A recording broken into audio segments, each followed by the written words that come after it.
Palabra y vida. Con el padre Manuel Horta, desde Sevilla.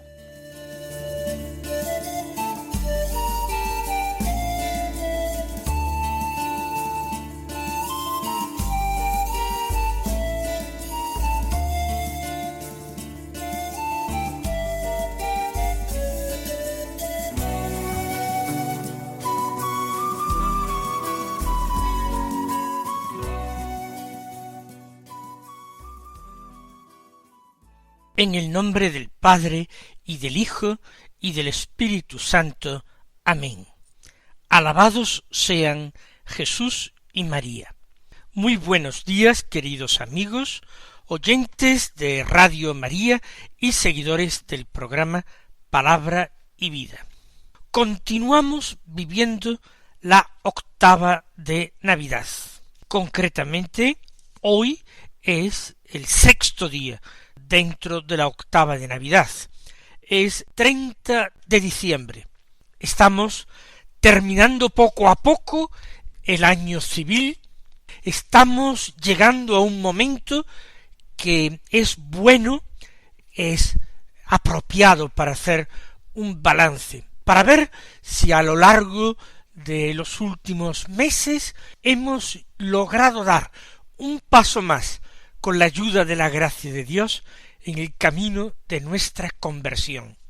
Si hoy el Señor puede estar contento con nosotros, no porque seamos perfectos, no porque hayamos llegado a una perfecta santidad, sino porque nos hayamos tomado en serio su llamamiento de amor, nos hayamos tomado en serio vivir la fe, hayamos puesto por obra algunos de los buenos propósitos que realizamos el año pasado.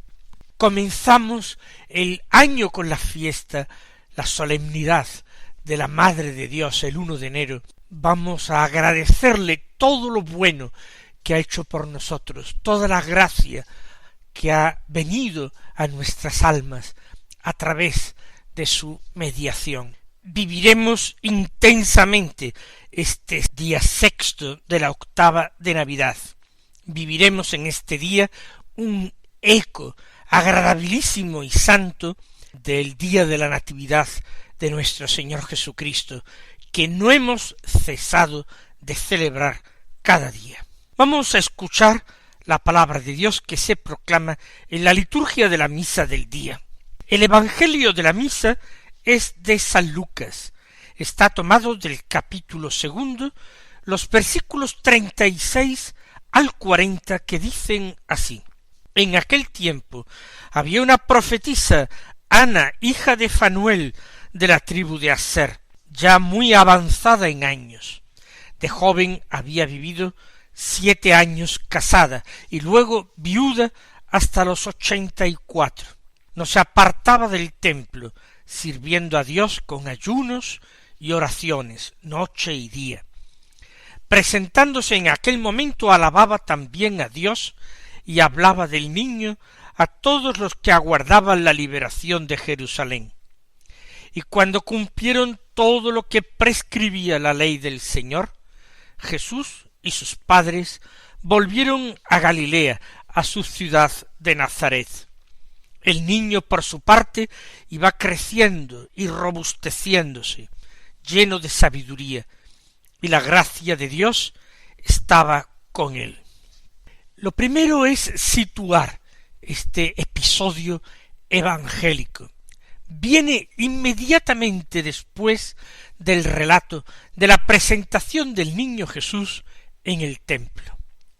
Allí en el templo, además de la ceremonia por la que el niño fue rescatado con el sacrificio de 2 tórtolas o pichones que habían llevado María y José, había sido determinante, importantísimo, el encuentro con el anciano Simeón, un hombre movido por el Espíritu Santo, un hombre verdaderamente espiritual, un hombre anciano, pero al que no le había abandonado jamás la esperanza.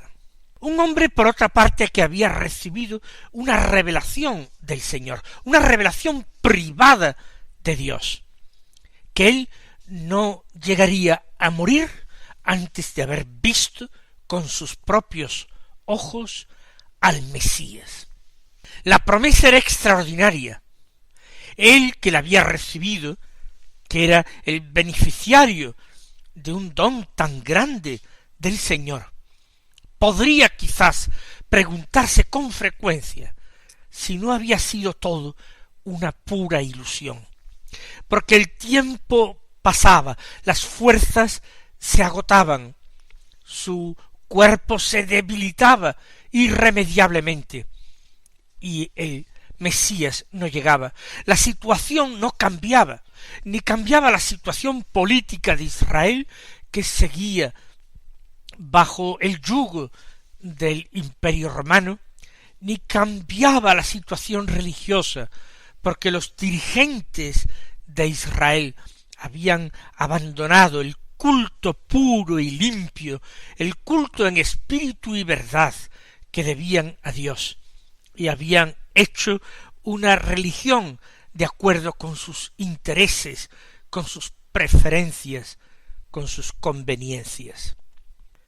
Pero a pesar de este panorama sombrío, como hemos dicho, Simeón no abandonaba su esperanza, y movido por el Espíritu fue al templo aquel día en que entraba el Mesías, para purificarlo y para santificarlo con su presencia, el Dios de Israel.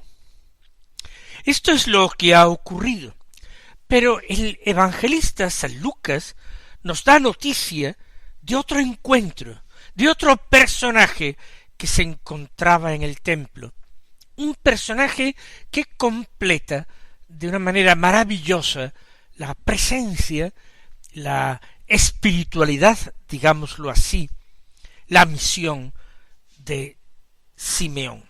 Se trata de una mujer. Lucas es el evangelista que ofrece, que presenta en su evangelio más rostros femeninos. Y uno de estos primeros rostros femeninos, después evidentemente del de la Santísima Virgen María, del de Santa Isabel, su prima, es el rostro de Ana, hija de Fanuel, de la tribu de Aser. Como Simeón, ella también era una mujer anciana, quizás más anciana todavía que Simeón. Se nos dice que de joven había vivido casada 7 años, pero luego había aceptado la viudedad. No había querido volver a casarse, aunque la ley lo hubiera permitido. Ha preferido entregar su vida a Dios. Y por eso, después de vivir esos 7 años casadas, hasta los 84 que tenía entonces, había vivido viuda, pero sirviendo a Dios de una manera particular. Dice el texto evangélico que no se apartaba del templo, sirviendo a Dios con ayunos y oraciones noche y día. Más allá de lo que puede haber en esta forma de expresarse el evangelista de retórico, vamos a descubrir lo que hay aquí de importante. El templo era el lugar que para los israelitas concentraba, materializaba, diríamos incluso, la presencia de Dios sobre la tierra. Era el lugar más santo de la tierra. El monte Sión, vértice del cielo, así lo llama un salmo. Ella, en su búsqueda de Dios, no quiere apartarse de Jerusalén, no quiere apartarse del lugar santo. Pero su presencia no es una presencia pasiva, ella sirve a Dios. Tiene fe, tiene esperanza, pero porque tiene amor a Dios, le sirve. ¿Cómo? Con ayunos y oraciones. La oración y el ayuno son elementos imprescindibles en una correcta, en una sana, en una auténtica espiritualidad. Fíjese que no he puesto el adjetivo calificativo de cristiana. He dicho en una sana, en una correcta espiritualidad, oración y ayuno. Son elementos propios que Dios ha sugerido al espíritu humano en cualquier lugar, en cualquier época, en cualquier tradición cultural. Los hombres que han buscado a Dios con sincero corazón han orado y han ayunado. Todo esto, por supuesto, ha sido llevado a la máxima expresión en el ejemplo de nuestro Salvador. Jesús oró y ayunó. Y para nosotros es nuestra norma y nuestra regla. No tenemos que acudir ni a otros ejemplos ni a otras tradiciones. Jesús es nuestro modelo porque Él es nuestro único camino.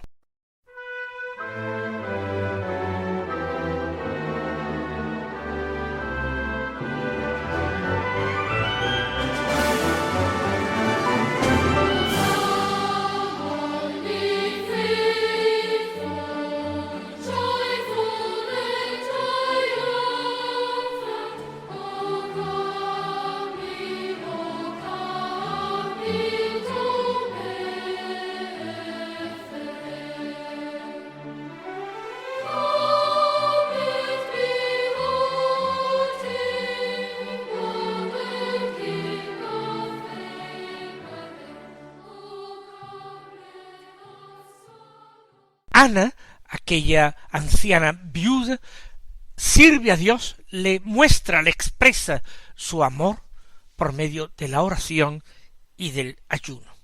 Y dice noche y día. Es decir, continuamente. No hace esto a ratos y luego se dedica a sus asuntos, a sus historias, a sus cosas. La verdadera espiritualidad impregna toda la vida del buscador de Dios. Nuestra vida espiritual no puede reducirse a una búsqueda de Dios que consistiría en un tiempo de oración que le dedicáramos cada día.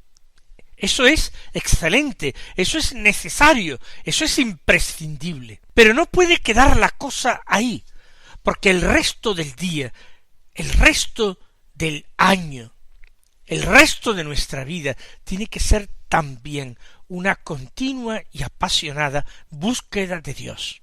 No cumplimos con el Señor, haciendo algo que creemos que le agrada, como es nuestra oración, y después ya nos quedamos tranquilos, por así decirlo, y podemos dedicarnos plenamente a nuestras cosas sin escrúpulos de conciencia, sin inquietud interior. De ninguna manera. Nuestra búsqueda de Dios continúa también fuera del tiempo expresa y formalmente dedicado a la oración. Nuestra búsqueda de Dios llena todo el tiempo, todo el día, y en todas las cosas nosotros buscamos agradarle, procuramos con todas nuestras fuerzas vivir según su voluntad, sirviéndole en todo. Aquella mujer, aquella anciana, Ana, se presentó en aquel momento. De Simeón se ha dicho expresamente que fue impulsado por el Espíritu Santo. Pero nosotros podemos decir que toda persona verdaderamente espiritual es una persona movida, interiormente impulsada por el Espíritu Santo. No es casualidad que aquella anciana mujer se encontrara allí, llegara en aquel momento, se presentara justo en aquel instante. Dios la hace comparecer. Dios también le ha dado una cita en aquel lugar para manifestarle la salvación de Israel. ¿Y qué es lo que hace Ana aquel día en el templo? De Simeón conservamos palabras suyas, palabras exactas, su cántico que la Iglesia recita cada noche en el rezo de completas, el llamado Nunc Dimittis, ahora Señor, según tu promesa, puedes dejar a tu siervo irse en paz. De Ana no conservamos ninguna palabra, pero sí se nos dice, a partir de dos verbos, qué es lo que hacía, cuál es la misión que le ha encargado Dios. Y esos dos verbos son alabar y hablar. Alababa también a Dios y hablaba del niño a todos los que aguardaban la liberación de Jerusalén. Ella, por una parte, alaba a Dios por sus maravillas, porque ella ha recibido también una revelación interior de que Dios ha actuado la salvación de los hombres. Pero por otra parte, Ana no se limita a alabar a Dios, no se limita a gozar de esta experiencia jubilosa del encuentro. Ella busca la utilidad, el provecho, el bien de su prójimo. Por eso Ana habla de aquel niño. ¿Qué es lo que diría Ana del niño? El evangelista no lo recoge, da lo mismo. Ella narra su propia experiencia, su experiencia de encuentro, algo que cualquiera de nosotros podría hacer también, dar testimonio de el encuentro con el Señor que hemos tenido. Y habla a aquellos que quieran escucharle, que son los que aguardan la liberación de Jerusalén.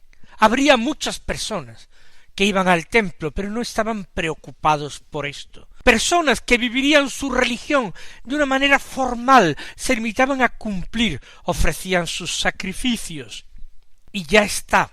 Pero en lo hondo de sus pechos no latía ese deseo profundo de que se cumpliera todo lo que había prometido Dios por medio de los profetas, todo lo que había prometido a Abraham y había prometido a Moisés y a David.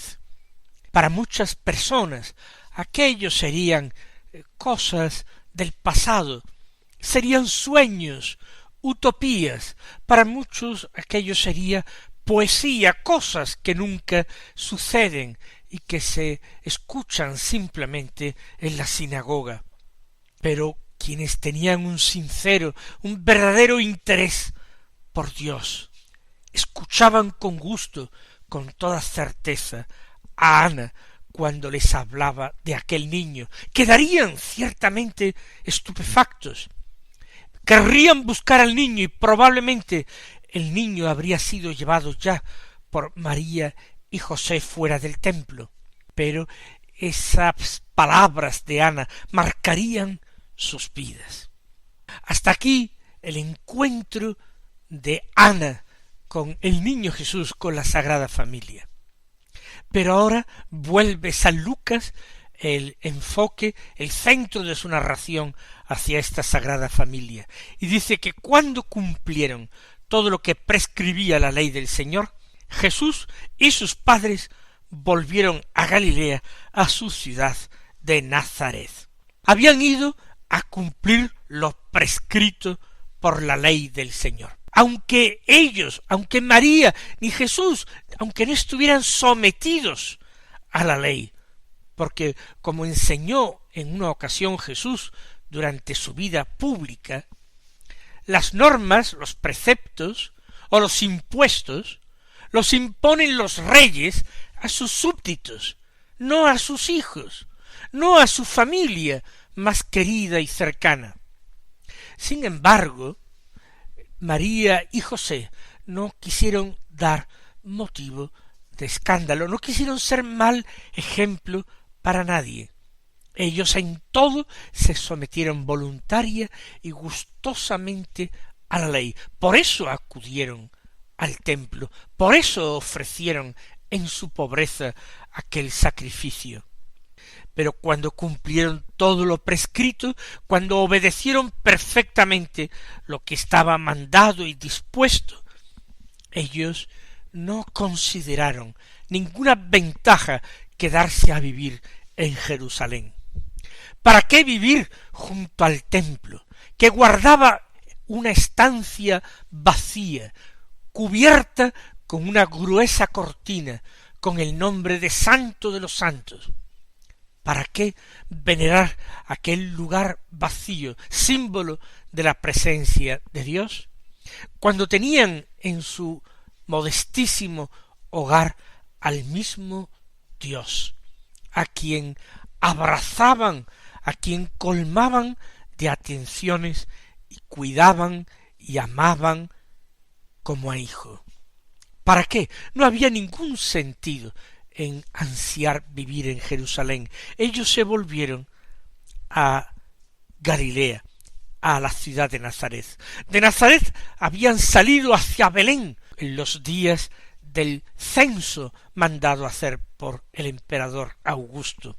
De Belén marchan a Jerusalén, a la cercana Jerusalén, para cumplir con este rito de la presentación de Jesús en el templo y para el rito de la purificación de la Santísima Virgen María. Después emprenden la ruta hacia su pueblecito, sin importancia, hacia su aldea de Nazaret. Es cierto que el evangelista San Mateo nos cuenta la persecución de Herodes, la huida de la Sagrada Familia hacia Egipto, cómo encajar estos sucesos en el relato que hace San Lucas. A mí no me parece demasiado difícil.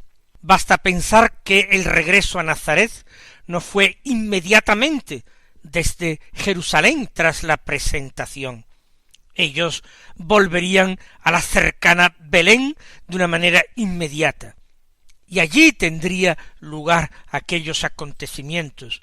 Allí tendría lugar la venida de los magos, de allí partirían para Egipto, y finalmente de Egipto de nuevo a Palestina, y aunque se dirigían a Belén, siguieron para el norte ante la noticia de que Arquelao, hijo mayor del rey Herodes el Grande, que era tan cruel como su padre, reinaba en Judea. El niño, nos sigue informando el evangelista San Lucas, iba creciendo por otra parte y robusteciéndose lleno de sabiduría, y la gracia de Dios estaba con él. Crecía siguiendo las pautas del normal desarrollo del ser humano. Era en todo como un niño más, eso sí, lleno de sabiduría y del favor de la gracia de Dios, porque aquel niño tenía la misma vida de Dios. Mis queridos hermanos, que no cejemos en esas dos actitudes de Ana, la alabanza y el testimonio, y que no dejemos tampoco ese ejemplo de humildad y de obediencia, en definitiva de amor, de María y de José. Que el Señor os colme de bendiciones y hasta mañana si Dios quiere.